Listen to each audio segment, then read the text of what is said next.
A, धेरै समय भयो मैले यो च्यानल खोलेको। यत्तिकै खोलिदिएको मतलब यो च्यानल खोल्नुको कुनै पनि त्यस्तो स्पेसिफिक उद्देश्य भने थिएन। यो च्यानल मेन किन खोलेको भन्दाखेरि म र मेरो साथी 8, 9, 10मा पढ्ने बेला एकदम मिल्ने साथी भनौँ न, एउटै मुटु भए जस्तो साथी थियौँ होइन। अनि त्यसपछि अब 10 भ्याइसकेपछि हामी छुट्टिने क्रममा चाहिँ हामीले अब घुमघाम गर्ने, अनि त्यसपछि त्यो भिडियो बनाएर यो च्यानलमा हाल्ने, ताकि हामी पछिसम्म पनि त्यो यादगार होस्। पछि यता हामीलाई पुरानो दिनहरू याद आउन्, हामी यस्तो गरेथ्यौँ भन्ने चिज देखियोस्, हामी यसरी घुम्न जान्थ्यौँ, यसरी रमाइलो गर्थ्यौँ भन्ने देखियोस् भनेर खोलेको थिएँ। र त्यसमा मेरो साथीले दुखी आत्मा नाम राख भनेर भनेको थियो। मैले भन्दा पनि उसैले राखिदिएको दुखी आत्मा, किन त्यति बेला त्यस्तै के भएर मलाई दुखी आत्मा भन्थ्यो त्यसले। अनि त्यसपछि दुखी आत्मा भनेर दिपेन्द्र पन्त कोष्टकमा दुखी आत्मा भनेर राखिएको। तर त्यसपछि चाहिँ अब एउटा भिडियो छ त्यो, र म एउटा दुईवटा भिडियो छ त्यो, र म काठमाडौँ आउनुभन्दा अगाडि एकचोटि घुमेको, गाउँ घुमेको, काठमाडौँ आइसकेपछिको एउटा भिडियो छ कुराकानीको। र बिचबिचमा मैले अलिअलि अब कहिलेकाहीँ के 21 डेज च्यालेन्ज भनेर ब्लग बनाउँछु भने, अनि त्यसपछि त्यस्तै त्यस्तै के भिडियो हालिरहेको थिएँ, ऱ्यान्डम जे मन लाग्यो त्यही। र अनि पछिको मेरो उद्देश्य चाहिँ काठमाडौँ आइसकेपछिको यसमा ऱ्यान्डम भिडियो हाल्नुको रिजन चाहिँ मलाई क्यामेरा अगाडि फेस गरेर म त्यति मसँग बोल्न सक्दैन थिएँ। जे आए पनि क्यामेराको अगाडि फेस गर्न सक्दैन थिएँ, आएको कुरा भन्न सक्दैन थिएँ, बोल्न सक्दैन थिएँ। त्यो कारणले गर्दा पनि म अब यसरी भिडियो बनाएर हाल्छु। अनि हाम्रो यसमा सब्सक्राइबरहरू केही पनि थिएन, अनि कसैले पनि हेर्दैन होइन। नहेरेपछि लाज हुँदैन, मेन कुरो भनेको लाज आउँदो रहेछ क्या।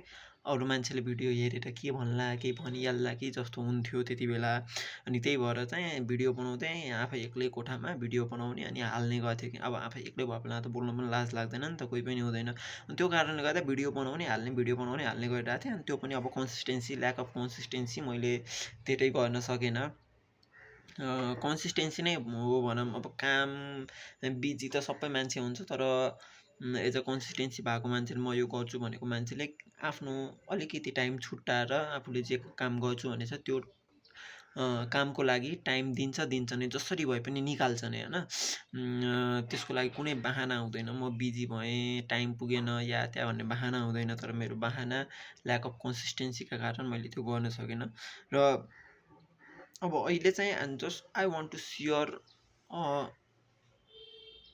सेयर भन्दा पनि जस्ट म आफूलाई मनमा लागेको चिजहरू चाहिँ रिपिट गर्न चाहन्छु होइन। आफूले एउटा ह्याबिट, डिसिप्लिन, कन्सिस्टेन्सी जे चिज भए पनि just I want to talk बोल्न चाहन्छु। अब त्यो कोही साथीहरूसँग होस्, अरूसँग होस् होइन। अब त्यो चिज अरूसँग बोल्दा कस्तो हुन्छ भन्दाखेरि अगाडिको मान्छेले सुन्देला नसुन्देला होइन। कुनै चिज यस्तो हुन्छ कि म आफू एक्लैसँग बोल्न चाहन्छु होइन। त्यो चिजलाई चाहिँ म गफ गरेर बोलेर जस्ट म यसमा अपलोड गर्छु। I know there is nothing, कसैले पनि हेर्दैन। जहाँ अब 2 सब्सक्राइबर थियो त्यो पनि एउटा म आफै हो र एउटा मेरो साथी हो। त्यही साथी 2 सब्सक्राइबर छ, सो कसैले हेर्दैन, टेन्सनै भएन। जस्ट यो हो कि I just want to build my confident, कि म आफ्नो कन्फिडेन्ट बिल्डअप गर्नलाई चाहिँ म यो काम गर्छु। चाहे हप्ताको एउटा भिडियो होस्, 2टा भिडियो होस्, 3टा भिडियो होस्, मतलब भएन। तर हप्तामा एउटा 2टा भिडियो चाहिँ हालिरहन्छु, 2टा 3टा भिडियो हालिरहन्छु। जति गर्छु हाल्छु। एटलिस्ट केही भएन भने पनि just I remind my self कि मैले आफूलाई सम्झाइरहेको हुन्छु कि कुराकानी गर्दाखेरि मलाई याद आउँछ कि मेरो जुन सपना होला, चाहना होला, ड्रिम होला, एनिथिङ, यो कुरा गर्दै अब मैले जो नचाहिने कामहरू गर्नुभन्दा यहाँ गफ गर्दा केही न केही चिज इम्पोर्टेन्ट कुराहरू सेयर गरिरहेको हुन्छु। कुरा गर्दा गर्दै केही राम्रो थट्सहरू आउँछ, राम्रो चिजहरू आउँछ। त्यो चिजले गर्दा मलाई आफ्नो गोल भनौँ न, टार्गेट भनौँ न, त्यो चिजदेखि भड्किन दिँदैन। चाहिँ म मोबाइलमा स्क्रोल गरेर बस्नुभन्दा होइन आई क्यान टक, अनि जस्ट मलाई रिमाइन्ड भइरहेको छ कि त यो बाटो लाग्नुहुन्न, यो बाटो गलत हो, यो बाटो सही हो भनेर त्यो चिज थाहा हुन्छ। अनि अर्को इम्प्रुभमेन्ट भनेको I just want to talk with क्यामेरामा हेरेर बोल्न सक्छु होइन। अलिकति भए पनि काहीँ नबोल्नुभन्दा पनि अलिकति आँट आउँछ। अनि अर्को कुरा भनेको मैले अब आफूले जानेको कुरा क्यामेराको अगाडि गएर सिधै बोल्ने बेला अड्किन्छु, झुक्किन्छु नि त। यदि यहाँ प्र्याक्टिस गरिराख्यो भने त त्यो चिज त रियल लाइफमा अब भिडियो सुटहरू भइरहन्छ। अनि अब यता प्रोफेसनल रूपमा हेर्ने हो भने चाहिँ म पर्सनल ट्रेनर हो, जिम ट्रेनर हो र खेलाडी पनि हो होइन। त्यो कारणले हुँदा मैले त्यो चिज सिक्यो भने चाहिँ एज मेरो लाइफमा एकदम धेरै हेल्प हुन्छ।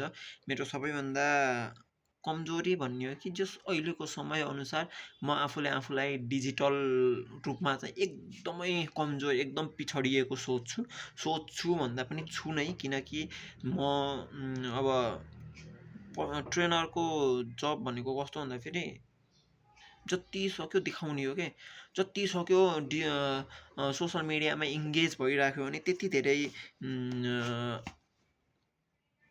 के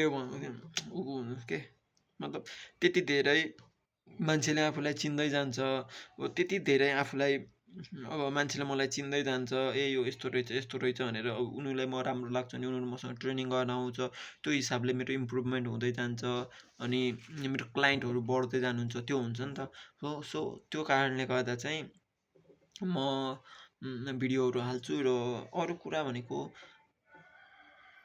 यस्तो मेरो लाइफमा यस्तो धेरै चिजहरू छ कि त्यो अहिलेको त्यो चिजलाई कसैले म्याटर गर्दैन। यता कुनै समयमा यता 2 वर्ष 5 वर्ष 10 वर्षपछि बाइचान्स म सक्सेस भएँ भने चाहिँ भन्ने हुन्छ। त्यस्तो चिजहरू पनि मेरो लाइफमा यति धेरै छ कि म त्यो पाटो पनि सबै यहाँ सेयर गर्न चाहन्छु। ताकि होइन कि मान्छेले हेरुन् गरून्, तर एटलिस्ट कसैले हेरेको छ, सुनेको छ भने पनि उनीहरूलाई मोटिभेसनको रूपमा होस् या यस्तो गरेर पनि गर्न सकिँदो रहेछ, केही बन्न सकिँदो रहेछ भनेर देख। म त्यति ठुलो खतरा मान्छे त होइन, तर पनि केही नहुन भन्दा म अलिकति चाहिँ छु, म त्यति चाहिँ सन्तुष्टि छु।